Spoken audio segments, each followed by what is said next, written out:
All right, so Tabitha, just recently I preached this sermon, and the content of it was about tithing and trusting God with our finances and our resources.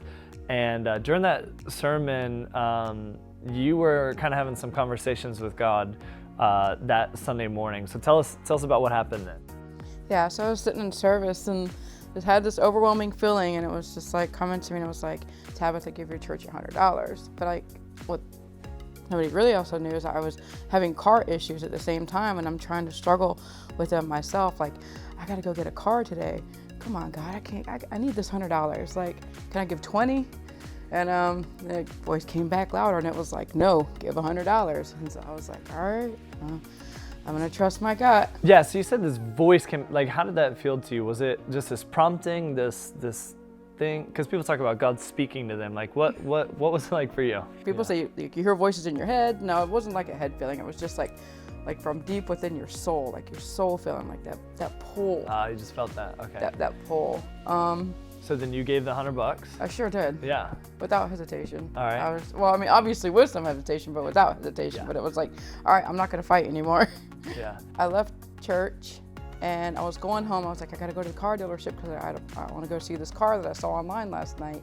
And I realized I forgot my coffee cup. So I was like, all right, I'm gonna turn around and go back and get my coffee cup. And I walked in and I saw that we didn't have enough people help and break down like we normally do. I was like, all right, well, I'm gonna stay and help break down now. So I stayed and helped break down, and then I left and went home. And you stayed and broke down, but you were also thinking, wait, I gotta get to this car dealership. It didn't matter. Right. So because most people would have said, well, I got something to do, I can't stay. You said, this is more important, I'm gonna stay. Yeah, that's great. Yeah. And so then you left, and then after service, this guy came up to me, and I didn't know what you were going through or facing or any of that stuff. This guy came up to me and he said, hey, do you know anybody who needs a car? And I was like, no, I don't know anybody who needs a car. But if I know somebody who needs a car, I'll let you know. And that was that. And then, so after church, you went to the car dealership. I went home and applied for a loan. Oh, yeah. From Navy Fed. And I was like, I'm not gonna get approved. I'm just not gonna get approved. And I got approved. And I was like, okay, maybe that was that voice this morning telling me to give the church $100. I'm gonna get approved for a loan. I don't know. That's what I kind of reasoned it with. All right, okay, well, things are going good. So I got my pre-approval, and then I went to the dealership with it.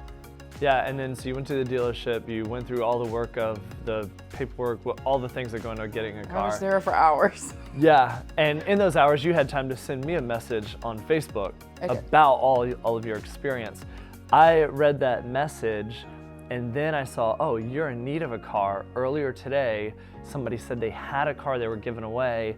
Right there, that's a God story right there. And so I was like, that's not coincidental. It's God speaking.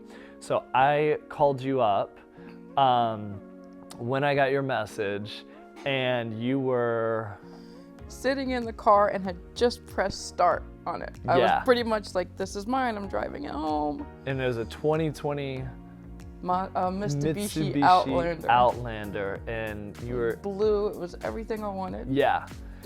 Yeah. And so I tell you, hey, somebody's gonna give a car, and you just went through all this gauntlet of getting a car.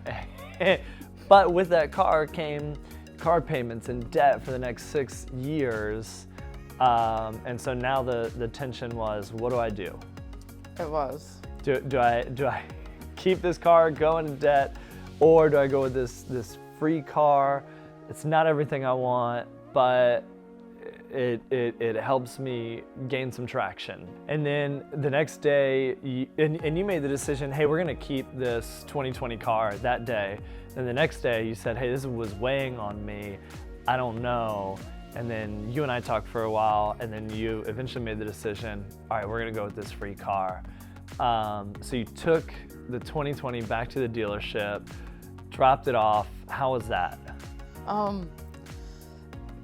It wasn't as bad as I thought it was gonna be. I thought for sure they were gonna come down on me, but they just asked me why, and I explained why, and the dealer looked at me. He's like, you have to do what's best for you and your family. Yeah. And they were really understanding and compassionate about it. I was like, okay, so this isn't so bad after all. And there's some other things that happened after that. Tell me about that. I literally got home from the dealership and I walked in the kitchen and the washer was running, but water was backing up into our sink, and I had to call a plumber. So the same day you dropped off the car and you're gonna sign up for debt and get in this loan, your plumbing gets backed up, pipes get, and then you call the plumber, they come out, and almost what they charge you is almost what the car payment would have been. Oh yeah. Right? Yeah. Mm-hmm. Yeah.